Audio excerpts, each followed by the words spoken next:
yeah, so I'm going to go through LinkedIn. So we're going to go through, LinkedIn through an eyes of a recruiter. So we're going to talk, kind of best practice on a LinkedIn profile. What do I want to see as a recruiter? Then we're going to look behind the scenes. So let's look at the LinkedIn recruiter license. Let's look at how they search. I'm going to give you that understanding of how they search and how you can then make sure you kind of identify those keywords, get those into your profile. It's not about spamming your profile. It's a bit like, we want you to show up in searches. It's a bit like when you Google, you Google something, whether you're looking for, I don't know, yellow hammer, whatever you're looking for. It's not always the best product that comes up. It's a website with the best SEO. So we want to make sure that you've got good SEO, good searchability on your LinkedIn profile. So let's go ahead and share. I'm going to firstly take you through, right, I should just do this entire screen. Share. So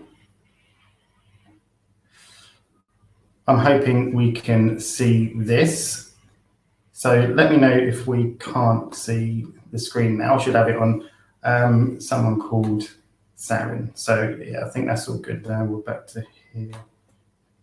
So just want to make sure we can see. Thank you, Gabriella. We can see. Good. So we're going to go through a good profile. So this is a friend of mine, Sarin. I tell him that I use his as an example a lot when I show people things. Sarin's not looking for a job. Nobody I showed you is necessarily looking for a job. I just want to make that absolutely clear. By me highlighting people, they're not necessarily looking for a job. So let's start from top to bottom. Now, I worked with Sarin on this a long time ago now, actually. So we start at the top. The first thing is a nice banner image, because this is going to just be one of the first things people see when they land on your page. So this was created in Canva. I'll show you some others as well. It's so easy to create one in Canva. Sarin wanted a cityscape, and he liked the strap line of utilizing 20 years of retail experience to transform business. I land on here, I get a feel for what he does. I can see his specialisms there in this headline. So this is his headline here. I am aware there's people of probably varying levels and understanding of LinkedIn. So some of it might be a bit basic, some of it might go over your head. I'll do my best to kind of keep it relevant. So this is the headline here. So when you're searching for a job, make sure you have the kind of jobs you're looking for in there. So if you're a finance manager, have finance manager, senior finance manager, head of finance. You can even have the industries that you want to work in. So head of finance for retail, head of finance, senior finance manager, retail, fashion, digital, whatever that might be. So think about what is it you want people to see, because that headline as well, when you're commenting on posts, when you're coming up in searches as well, which we'll see in a moment, is something that everyone will see straight away. So make it relevant, again, to your job search. We're talking job search here. We're not talking if you're just on LinkedIn networking, sharing good content, information, whatever it is. We're talking if you're looking for a job. So this would have been probably when he's still looking for a job, but it's kind of looking at those pillars of what are those expertise areas that he would look for a role in, perhaps. Business transformation, merchandising and trading director, commercial director, category director. Brilliant. Then we go down to the about section. So you can space it out here. And it's good just to talk about yourself, talk about what makes you, you, the why of what you do around here. And then a real good place for some keywords. So let's talk about what are your specialisms, what are your strengths. This can be different for different people. It could be systems, could be product area if you're a buyer. So it could be your product areas are covered. Women's wear, men's wear, children's wear, accessories, footwear, whatever that is, going into even more detail. It could be the systems that you've looked after as well. Anything that's relevant to you. You can talk about roles you can add value to. So these are roles I want to do, basically. These are roles I can add value to, because it all makes sense when I'm reading it. Also good for those keywords. And then getting down into the experience. Now, again, you just want it to look good. You want it to sum up the kind of crux of what you're doing for the recruiter to understand. They can go here and go, right, I understand this. They look after the individual change projects, influence and collaborate cross functions, facilitate difficult conversations. That's brilliant. Then they go down, and we're looking at these job titles as well: supply chain program manager, head of marketplace, merchandising, supply chain. They're descriptive. We need them to be descriptive. And again, we'll go over this soon. It's better than just putting, perhaps buyer. If you're a buyer, put buyer women's wear, buyer children's wear in your job title. It's a very searchable area. It's very recognizable. We can see this straight away. So put that in there. Talk about your highlights, your achievements, and so on. Now, there's a little cheeky program you can use to get bold text into your profile. I'll quickly show you what that is. So it's called Advert Unicode. text. And it's probably going to be slow loading, isn't it? Lots of tabs open. My wife hates it when I leave all these tabs open. So you can type highlights in here. You can just go out, highlight, copy, go into your profile, put it in. Now, I'll give you a word of warning on this. You don't want to use that bold text for something you want to be searched on. LinkedIn will not see it as text, it will see it as an image. So just to be aware on that. So things like, let's go back to the about section. So, things like this. Nobody's going to search, on a recruiter search key strings. Not going to search that. They're not going to search roles, roles someone can have value to. They're not going to search that. They're not going to search keep it simple. So, but to highlight bits and pieces, again, be like on your CV, when you have, break it up in white space, you might put the job titles in bold. It just breaks it up for the eye, makes it a lot easier to read rather than if that was all sort of, scrunched together. So yeah, that's a little hack for you for that bold text within your profile. You can do the same here with little bullet points. That's actually an emoji. So again, you go to emoji typer. You can use green ticks. For achievements, why not little green ticks? Again, a little point of difference. I use these little ones here. So you just go there, copy, and when you go into your profile, you're getting in that information. You can use those. I like the way it breaks up the information. So make sure it's filled out. Make sure. I think it's good to put a little bit of information about the company because yes, I can go in there, but why do you want to take them off your screen? You don't want to take them away from your profile. They click on there, they might then wander, they might see someone else and who works at that company, click there, click here. It's not like I have, but it's like when somebody lands on your website, you don't want it to go off it. It's like LinkedIn doesn't like content where you're trying to take them off their platform. It actually, it stops that from spreading as much. So I hear. So yeah, let me show you another one. This is lovely Caroline. Happy to show you this one. Caroline is a brilliant head of buying. She's just left her role, and she's someone I worked with recently. So look, we used it there. So she really wanted to get across that she's really passionate both about product and people. I don't normally like people using the word passionate, but I think it has its place, and this definitely has its place. A nice simple banner, Caroline Manning, head of buying. Passionate about people and product. Nice, sleek. Actually went well with a photo at the time because it's a black and white photo. Open to work banner. Personal choice, by the way. Personal choice if you want that on there. Don't listen to these fools that see some of these recruiters on LinkedIn saying, I want to approach somebody with that because they're desperate, they look desperate. You do not look desperate at all. And what a horrible thing to say. It's a really good instantly, for me, again, recruiting, if I know somebody's looking, I'm going to approach them first. If you've got all the skills and experiences that I want for the role I'm recruiting for, and I know that you're actively looking for a job, that's the low hanging fruit. That's the dream. That's who I want to talk to. So anything that you can make yourself identifiable, that you are, like putting the open to work on tab. You can put the open to work on tab on, which is down here.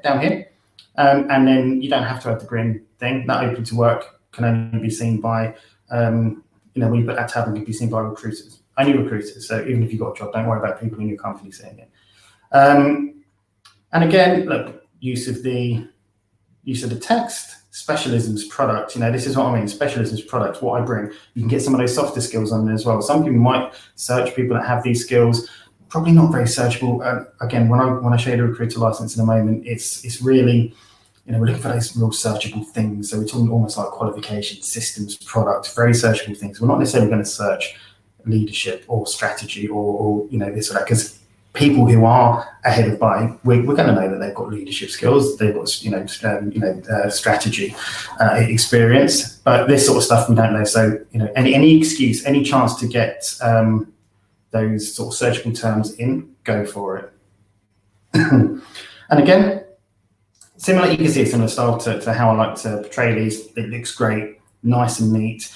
I often shorten these down if they're sort of taken or adapted from the CV. Take them down, shorten them down nicely so it just looks nice and neat. Give it some, give it some context. Again, so for this buying role, departments, how big is the area? How many options? How big is the team? That is so much information there. That's great. I want to see that information because if I'm recruiting for a head of buying role, I know that the team is a team of 20. They're going to be looking after 150 million budget or business area. There's going to be 5,000 SKUs or options looking after these product areas. Tick, tick, tick. Brilliant. Okay. I'm liking what I see. I'm going to contact her. And then going down again, you don't need as much information as you go further down as much really.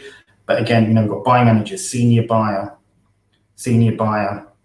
and there's no product area in the job titles, because I think for someone such as Caroline, who is a head of buying, who's done multi-product, it's not really product specific at that point. And again, she's going to come up, if someone does say head of buying who's done those product areas like menswear, children's wear, she's still going to come up because there's keywords throughout that profile as well. So you catch my drift. Here's someone else I worked with. I want to get a cool photo up there, bring it in Canva. You can do this so easily on Canva on a free account. It's really easy to use. Trust me, I'm no whiz at this, and you can easily do that. But again, we'll just show you this. Again, a good profile. We're talking about specialisms. So this is more finance led. Obviously, we're talking about integrations, process improvement, budgeting, planning, forecasting, business partnering.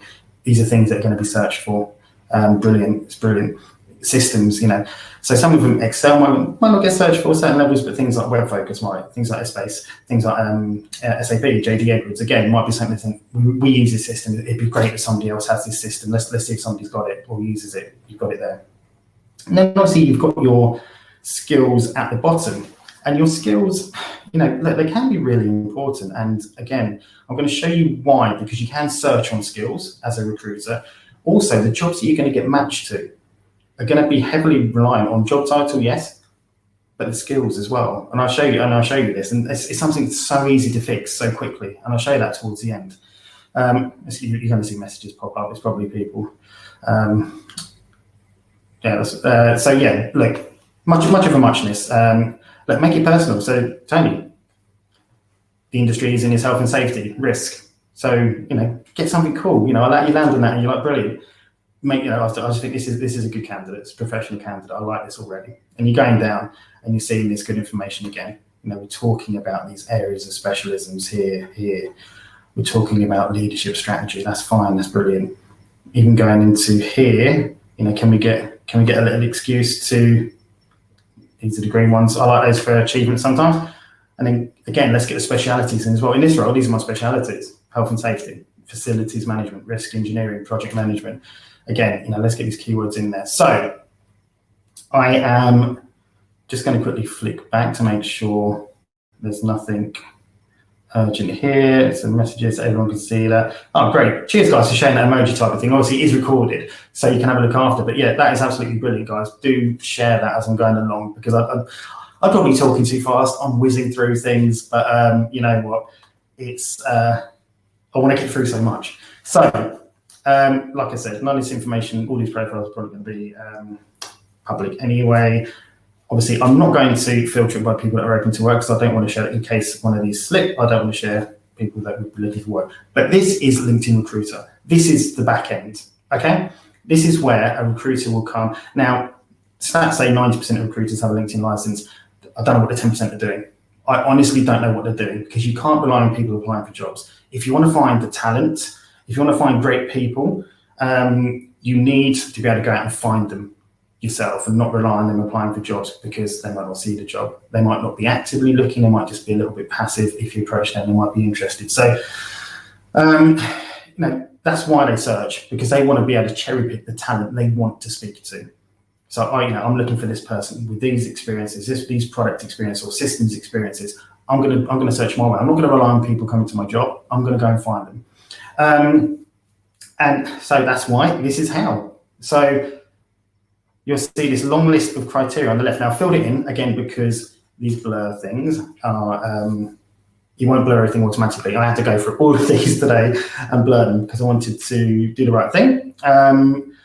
So this search, what I have done here, I've searched for these different job titles, because if I'm looking for a buyer or senior buyer, I'm not going to just search for a buyer. So I'm going to think, well, do you know what? A buyer could be a senior buyer in another company, because some companies, smaller companies, senior buyer might be. So for example, senior buyer in a smaller company might be the same as a buyer in a big company like ASOS. So buyers in ASOS look after massive areas, teams. A senior buyer might be the equivalent to a senior buyer in another company. So job titles don't always align. So as a recruiter, I'm going to think, okay, I'm looking for a senior buyer, but I'm going to sort of balance it out. I'm going to look either way as well. So I'm going to look for buyer, senior buyer, buying manager. So it's going to bring up people with all these job titles. I've put current here because I think, if I put past, it could be, these could be buying directors now, people that have done this before. So it's going to bring up everyone who is currently a buyer, currently a senior buyer, or currently a buying manager. I've looked for London. So that's another thing. If you live in Hertfordshire, which has come up, I used to live in Hertfordshire. If you live there, but you're looking for a job in London, put London. You don't want to miss out just because somebody searched London, not Hertfordshire. And you can search within a sort of a certain radius, but people might not do that. So if you're living out just outside of Manchester, put Manchester. If you're living just outside of Sydney, put Sydney, so on. Open to remote work, you can put that on your profile. People might search that. Now, skills and assessments. Now, skills is a skills section at the bottom of your profile. Now, I personally would rarely search on these because I don't think people update their skills and keep it very relevant. So I actually wouldn't search that because I don't trust the information people put in. But what I do know is that keywords, if I'm looking for a footwear buyer, women's footwear, I'm going to put in the keywords because then that's going to search the headline, the about me section, the experience, your job title, searching everywhere on your page. So I'm not just relying on the skills. That's going to give me access to, is this phrase anywhere on your profile? Because I want to see that if it is. So there is certain weight, I believe. Now, I've tried to do a bit of research on this. From my experience, this is true as well. But there's no kind of decisive answer to the sort of percentage weighting of where these keywords are. But from my experience, and this is my experience, it's heavily weighted. Sort of job title, headline, and experience are the main ones. That's where it holds the most weight, and it picks it up the quickest and easiest you see it. And apart from that, it also picks up in the skills. This is why you don't necessarily have to search skills. If I'm searching footwear as a keyword, yeah, you can have footwear as a skill. You can put that as a skill, and it'll pick it up anyway. So you always, as a recruiter, you're always better looking for keywords anyway. But I'm going to do it with skills again in a moment. I'll show you this. So look, these are people that come up. So yeah, senior buyer, office shoes. They've obviously done footwear, that's easy. Senior buyer. So it's bringing up the right people. So again, sense check your experience. Every single role you've been in, make sure the job title is industry standard. You might have been product developer, buyer, but that role as a product developer might have been a buyer role. The company might have just called it that, call it a buyer, go and change it. Or put product developer, those hip, cool vertical lines that we all use them, and then just put buyer as well. So think about, what am I going to get searched for? Is my job title industry standard? So make sure it comes up in that search. So there you go. And these are obviously some of the people that have come up. It's going to load up slowly. Again, too many tabs. So I'm not going to go through all of these. Actually, I'll show you kind of how it's picking up the words. Now, the annoying thing is when I first searched these, because it is a fresh search, it actually came up with, it's going a bit slow. There you go. So it actually came up and it highlighted those words that were there. So like senior buyer was highlighted. So it showed me the keywords I searched for and you saw them in there. But now it's all doing is refresh the page. It hasn't. So it's harder to see, but let's see footwear and the skills, got footwear. I'm going to scan it, footwear here, footwear in. So, get it in your job title, get it in your responsibility. So you might not have it in your responsibilities or achievements. Try and fit it in. Think about what are the words somebody's going to search for me on. They're going to be job titles, product areas, specialisms. So we're going to go into marketing in a moment. If it's marketing, it could be digital marketing, influencer marketing, SEO, PPC. So, think about, what am I getting searched on? Can I make sure this is visible? Not only visible, because if somebody looks at your profile, you want to talk about these things, but also searchable. So I'm not going to go into those. Let me go to this other search. This time I have used these skills. So I'm looking for a marketing manager or marketing specialist. Now, be aware, actually the first one's really better to show quickly for this. So 39 results here for what I did for London, and then you can narrow it down even further. So people that are more likely to respond. Now, I believe these are just people that are active on LinkedIn and respond to messages. If somebody else knows, do put down in the comments, but I'm pretty sure that's what it is. Open to work, if you've got the open to work tab on, I would search that first. Because I'm thinking, I want somebody who's available now. If they're meeting my, I'm not saying you'd go for somebody who's open to work, who isn't, doesn't look as good as somebody who is not open to work. I'm not saying you wouldn't contact that person. But what I'm saying, all things being equal, I would contact the person who's open to work because they're going to respond, they're going to be interested. And also, wouldn't it be great to get somebody a job who's not working over somebody who's going to change career? I know that does open up that space, but maybe that's just me. So I would do that. I'm not going to do that because I don't want anyone to see who's open to work. But yeah, you can also do. You can also filter it by people who are engaged with the talent brand. That's going to be people who follow the company. Now, obviously, the company that I'm using this through is a company over here, so nobody's going to be following it. But if you apply for a job at a company, make sure you follow them, and just make sure you're following companies that you really want to work for. Because to me, that would be another great thing as well. Right, they're following us. They're open to work, so I know they're engaged with the brand. They're open to work, and I can see from my search they've got the experience. Right, this is brilliant. I'm going to contact you. So here, marketing manager, I've done this Sydney. Now I've put skills in here this time. So I've done digital marketing, digital strategy, SEO, paid search campaigns, and all of that. And I've done fashion or retail in the keywords because I thought I'll put those as skills, and then I'm going to do that as industry. Now, there's industry here, but it's not accurate. A lot of these are self-selection. So keywords are not really self-selecting. You're not saying you're this or this, because really those keywords, if you've got profiles filled out, you're going to be talking about these things that are completely honest and truthful and accurate, like product areas, systems, things like that. Industry. So for example, I never know if I put, there's an industry when you select it on LinkedIn, staffing and recruiting. Now, is that technically my industry? Or when I'm working for a retailer, am I in retail or digital? So if I just searched on here and I was searching for myself, but retail, I might not have that as an industry because I've put industry as staffing and recruiting. So I'm not going to come up, but I'll be very relevant to these retail roles because I've got loads of experience working in retail recruitment. So I don't trust industries. So just maybe have a sense check of your industry and put the one that you think is going to be most applicable in case somebody does search that. People can also search companies you've been at, companies you work at now, companies you've worked at before. So Ayles, we used to do this all the time and obviously search for people from certain competitors. And you would at any company. So Ayles, you might search for people at Topshop, Topman, New Look, River Island, whoever. So people will do that. You can't change the companies you've been at, but make sure that when you're selecting a company, it is officially kind of pulling that company logo through and you're selecting the right one rather than just doing it freehand. You're actually associating it correctly with the company on LinkedIn. Or you won't come up in that search if they are looking for somebody from a company that you work for or worked for a while ago. So this is that. I hope that's given you a kind of overview of that LinkedIn kind of search. I hope there's questions on this because, again, I appreciate it's a whirlwind kind of thing I've just done here. But it's really important you just start to understand everything is searchable. And the more times you have this, to an extent, the more times you have these keywords running throughout your profile, the more likely you are to come up on this list. And look, this one here, there's 25 pages. Now, we've all done a Google search. How many times do you go to the third page? You don't. Yes, you go to the third page on this because it's more of you want to be a bit thorough. But I'm not going to page 25.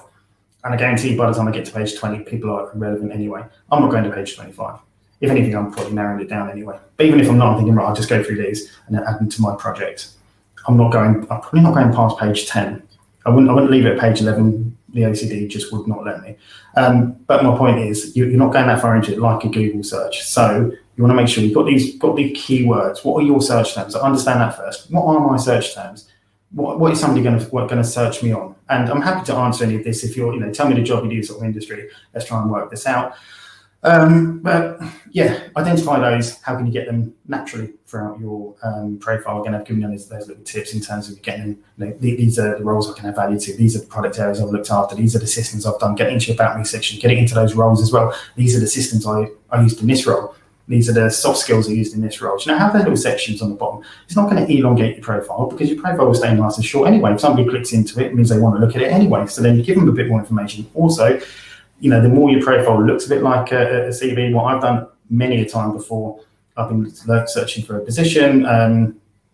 Maybe last year with General Pants, I was searching for a quite senior position for the CEO. And I, because a lot of hiring managers might not use LinkedIn as much, and I downloaded the really good candidates I found, maybe 7 or 8 of them, into PDFs, so they look like CVs. To go and sit in the office and go, right, this is this one, gone for them because of this. And there were a few where I said, look, there's not much information in terms of what they do, but obviously they've worked here, these are some of our target companies. And there were some decisions like, maybe. So you could lose out again on being contacted about a position because you've not got enough information on your profile. So, get some information on there. Last thing is now how you're getting matched to jobs. So let's have a quick look at that when it loads up. So this is me, obviously. So this, I'm looking at talent acquisition manager jobs, which is something I've got a lot of experience in. So, the meaning of that, I'm not just showing off. The meaning is that it's relevant to me. It's not like I'm searching for finance manager jobs or something. So let's have a look at this one. Go down here, and it's going to say to me, you've got 4 of the top skills among other applicants, and it's going to match up to these in sort of relevance as well.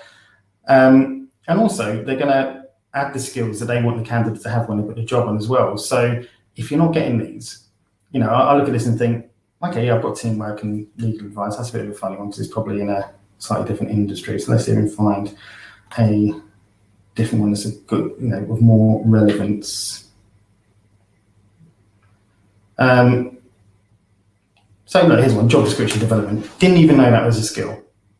Of course, I've written job descriptions. I've created them. I've posted. I've especially in the HR roles I've worked, even in recruitment roles, I've developed job descriptions with the hiring managers, and I've done that. So, but it's not, because I haven't put in my skills, it doesn't think I have. So just go through all the skills and add as many as you want, relevant ones, of course.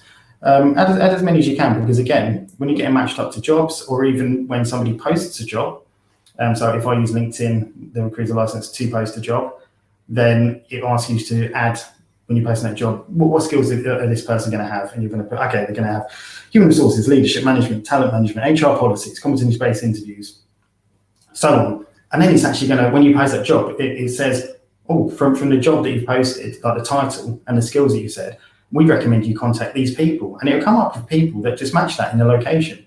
So it's almost like a quick search it does for you. So again, make sure you've got these skills. Look at the jobs you're applying for. Look at the jobs you're applying for or want to apply for. Look at the ones you've applied for in the past. Have a look now at jobs you would apply for. Don't need to be in your location, because this is just to see if you've got those skills. So if you're an HR manager, go and look at the sort of HR manager jobs that you might want to work in, whether that's London, whether that's Sydney, whether that's New York, wherever that is, and have a look at these skills that they're asking for. And have you got them? Which ones are not green? Have you done them? Yes. Add them to your profile. Again, because it will help in, when they select the skills, matching up to jobs, and also if somebody searches that term as well. So that's been an absolute whistle stop. I hope there's some questions. So I'm thinking I go here. Hello again. Neil. Hi, I'm still here. What a pleasant surprise.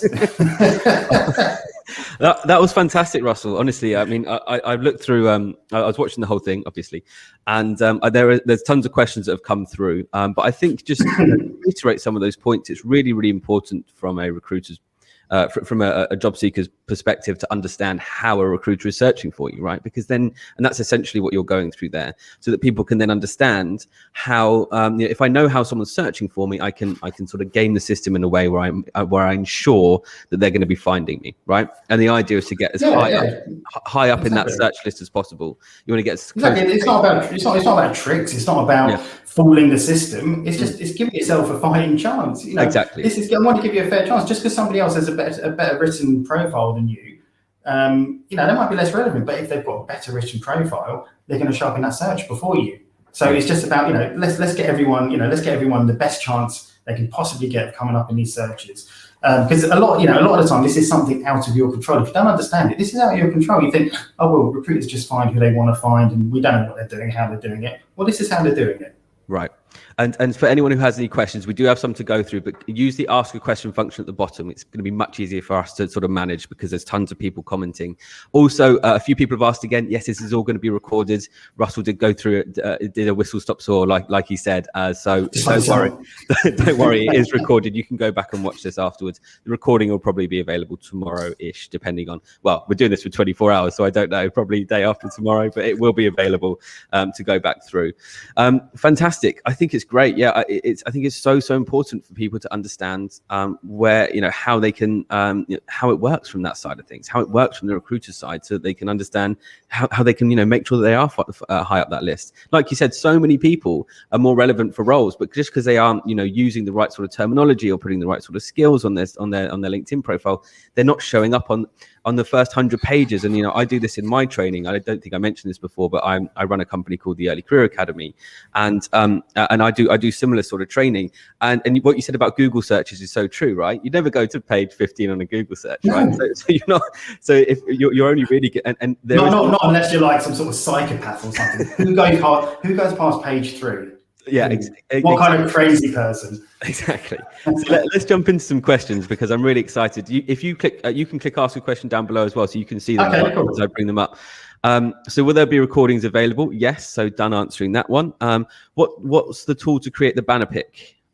Yeah, I think a lot of people. I mean, it's great. I switched back and I saw people going, "Oh, this is a website you just showed to do the bold text and this," and that's brilliant. It's almost like a little club, isn't it? Yeah, people are saying it's Canva, so it's www.canva.com, and do you know what? It's so easy. It is so user friendly. You can create a free account. I'm sure there's guides you can find, but to do a banner image, just choose one that's it gives you different templates. You'll see one that's a banner sort of size. And just play about with it. There's different stock images. You can choose loads of stock images if you want something that's a photo, like a cityscape. Might want a plain black one, just your name on, or those sort of job titles. You're looking for a job, make it relevant to, again, looking for a job. So put those job roles. It's not going to get picked up in the search, of course. This is an image, but me landing on your page as a recruiter, I'm going to see that, and I'm not going to think, "Oh, this person's put that on there, that means they're great." And this, no, but you're going to think it without thinking it. You're going to see that and think, "Oh, this person's the head of buying. This person's a finance manager." So make it relevant to your job search. Once you get your job, change it if you want. Change it to something that's not focused. But this is all about job searching.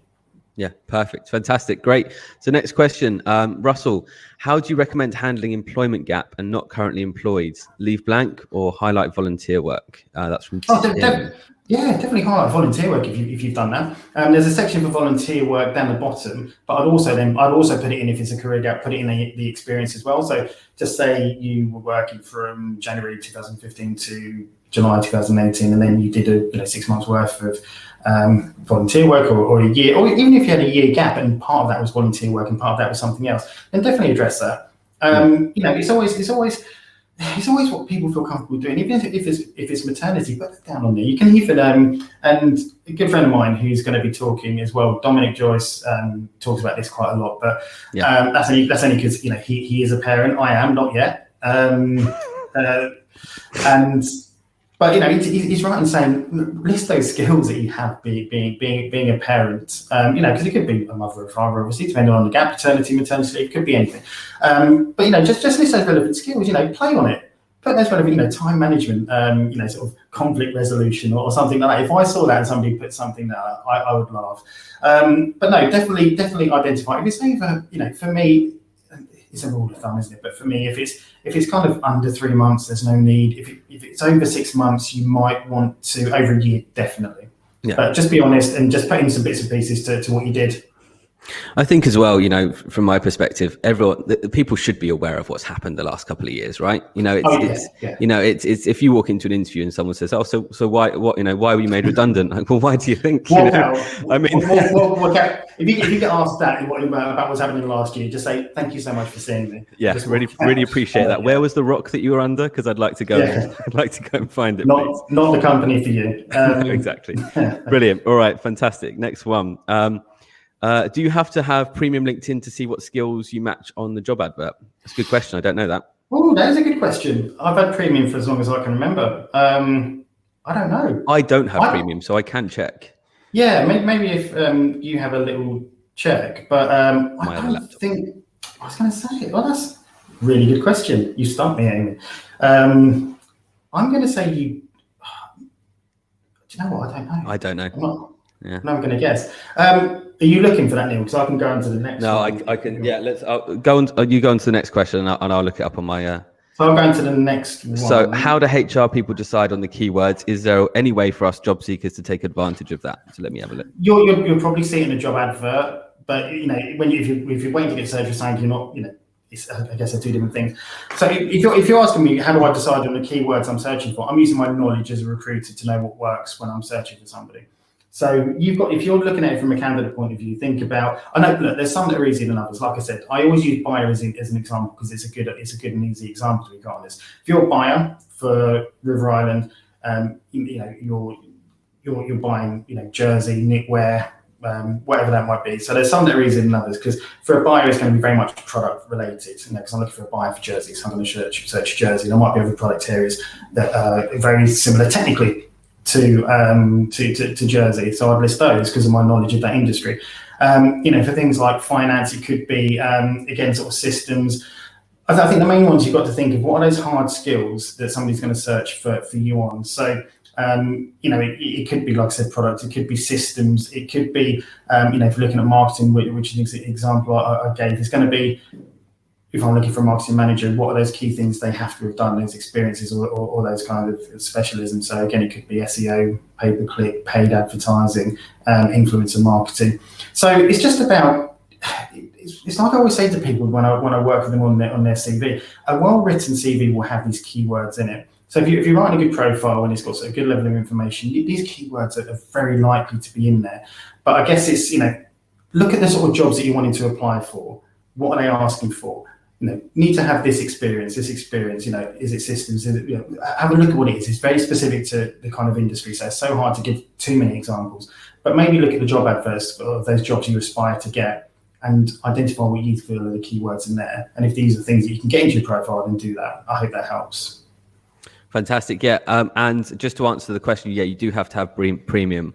I looked it up on mine. Also, Bruno, Bob and Letitia, which sounds like a great lineup for a band. Bruno, Bob and Letitia also says, yeah, it needs to be premium as well.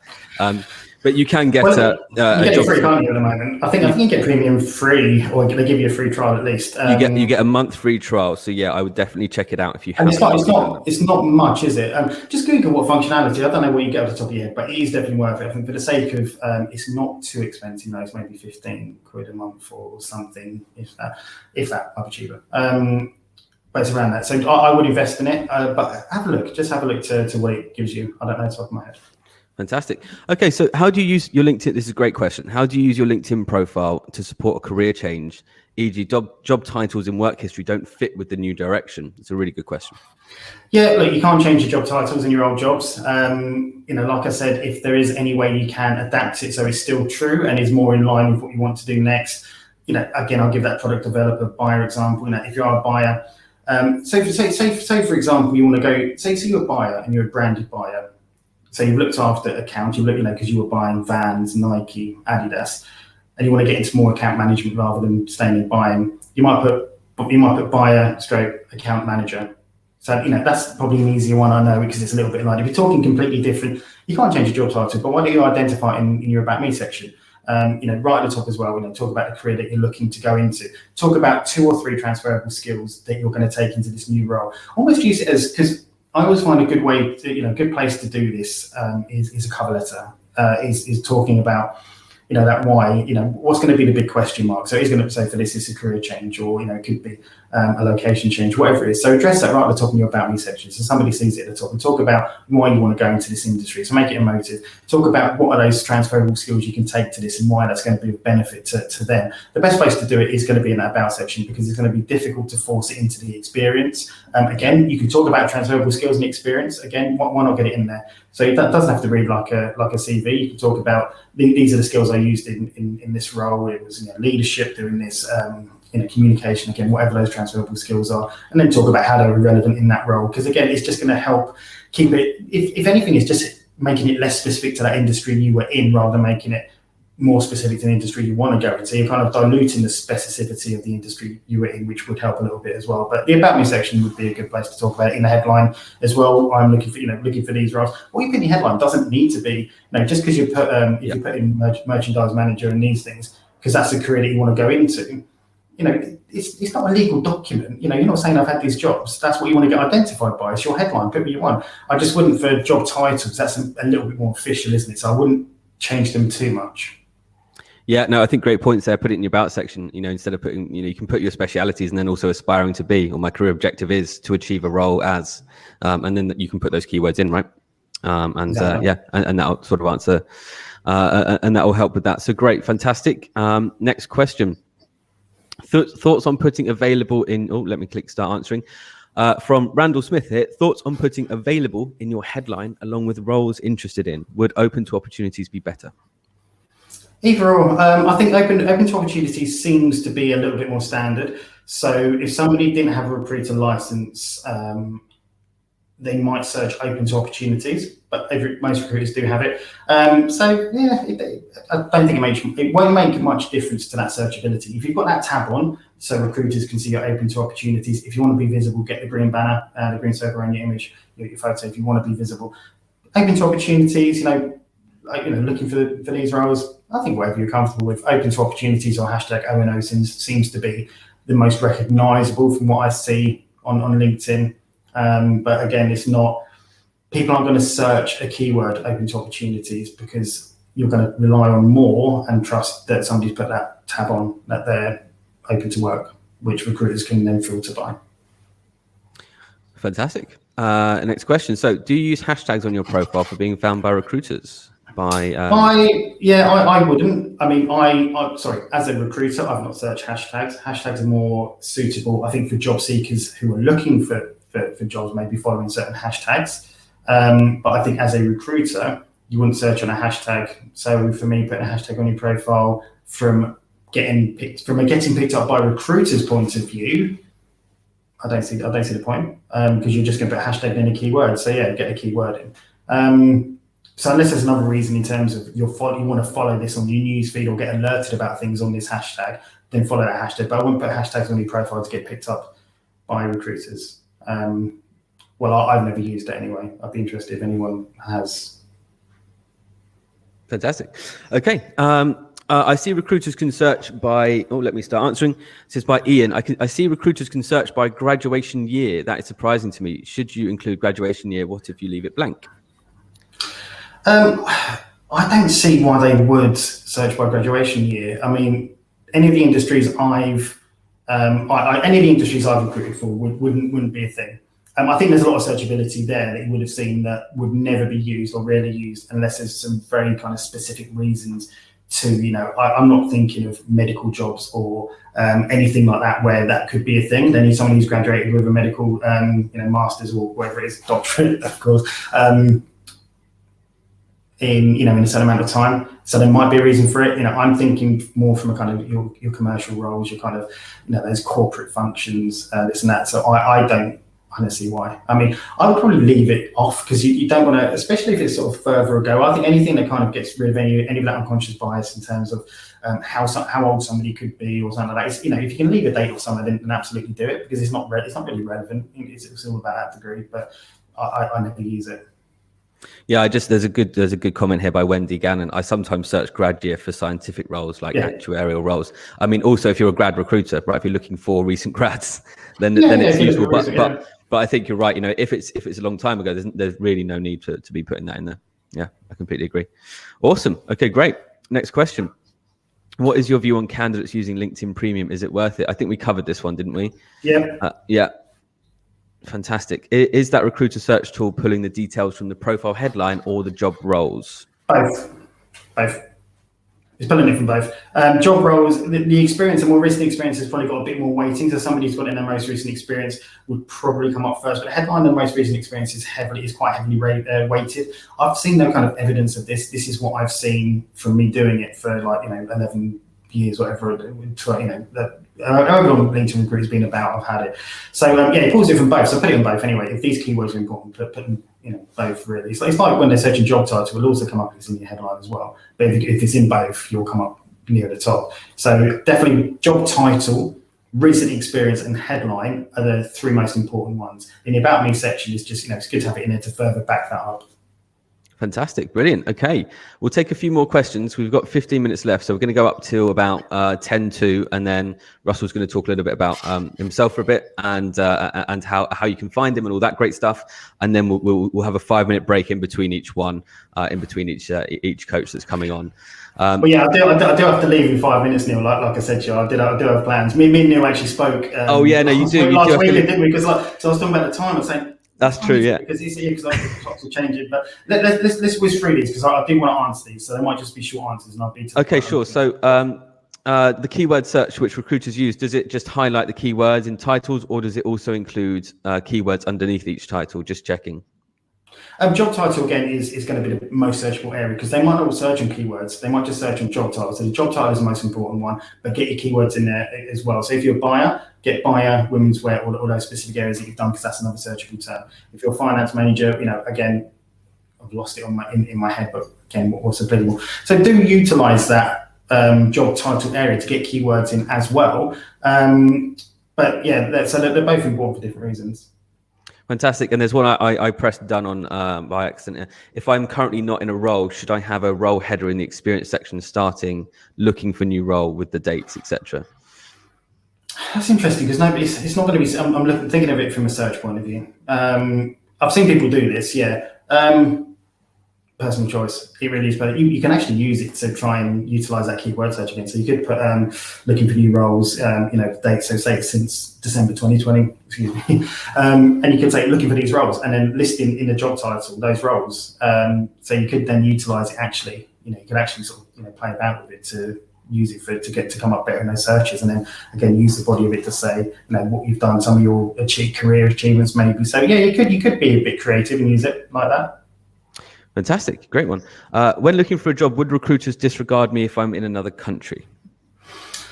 And they're not going to disregard you. I mean, if you say open to relocation as well, but let's face it, recruiters want low-hanging fruit. They want to find the best candidate, but they want to find somebody who's ticking every single box, or whether that's somebody who's worked at competitors, worked in that exact same role. So look, they might well prioritise people that are living in London rather than somebody who's living in Lisbon, who's open to relocating, even if you say this is where I want to locate. I think if you're looking to do that, find some good, connect to some good recruiters in your industry. So find out who they are and connect with them. It's going to be a lot easier to use their network to find a role rather than being, relying on being picked up in a search. It might be a bit more difficult because they're probably not going to search that as a location. Yeah, no, good answer, good stuff. How long have you got, Russell? Probably 2 minutes. 2 minutes. So how can we'll answer as many as we can, but how can people find you if they want to find you after this session? Well, I'll tell you what, if there's any questions I haven't answered, please message me on LinkedIn. It's the best place to find me, really, LinkedIn. You can just search my name, Russell Ayles. I don't think there's many, but you'll find me straight away. Or where's my URL? The details are all on the website as well, on easterjobhunt.com. So if you want to find people's details, Russell's details will be down at the bottom. Yeah, but you can just come and connect with me on LinkedIn if you haven't already. My URL, the LinkedIn one, is the job search coach. But if you just search my name, Russell Ayles, I will come up. So yeah, just come and connect with me. Ask me any questions. And what I do want to do, anybody who's watching this, I'm going to give away 3 LinkedIn profile reviews, so kind of audits from a recruiter's point of view. Amazing. So these are 3 people that are on this now. So the first 3 people to find me and message me will get it, because that's the only way I can think to do it. So it's going to be the first 3 people to message me to ask me to do it. I might do more with more people. I don't know, but I'll give you a kind of right, what we're looking at. What are these keywords going to be? This is what you need to do to get found. So yeah, look, if I'm wrapping up personally, Neil, I'd love to say thank you so much for inviting me to do this. You've done a fantastic job organising 24 brilliant coaches all around the world. It must have been stressful, but look, the first session I feel has gone well. Really well. I mean, no glitches. I mean, I'm not saying I've done well. I'm not saying look at me, I'm great. I can hear it beeping. I hope that's people messaging me. So yeah, thank you so much. Come and find me on LinkedIn. I work with job seekers. I do I tend to specialize in that retail, fashion, digital area because it's where I add the most value. But reach out to me if you need help. Come and reach out. If you want to ask a question, just come and ask a question. And like I said, the first 3 people to contact me, I will give them a little bit of a recruiter audit. But yeah, I have got to go, Neil. Thank you so much. Thank you so much for your time. Yeah, thank you so much for your time. I'm just looking at all the thank yous on the side of the message in the messages right now. So very much appreciated. Appreciate your time, and yeah, have a great rest of the day, Russell. Evening. It's 10 to 8 in the evening. Great rest of the evening. It's gonna be like that for the next 24 hours for me. I'm gonna get it wrong every single time. But best of luck, Neil. Best of luck with everyone and everything, and best of luck, everyone. Please, everyone, reach out to me, connect with me, and we will talk, I'm sure. And I'm going to go. So goodbye. See you later.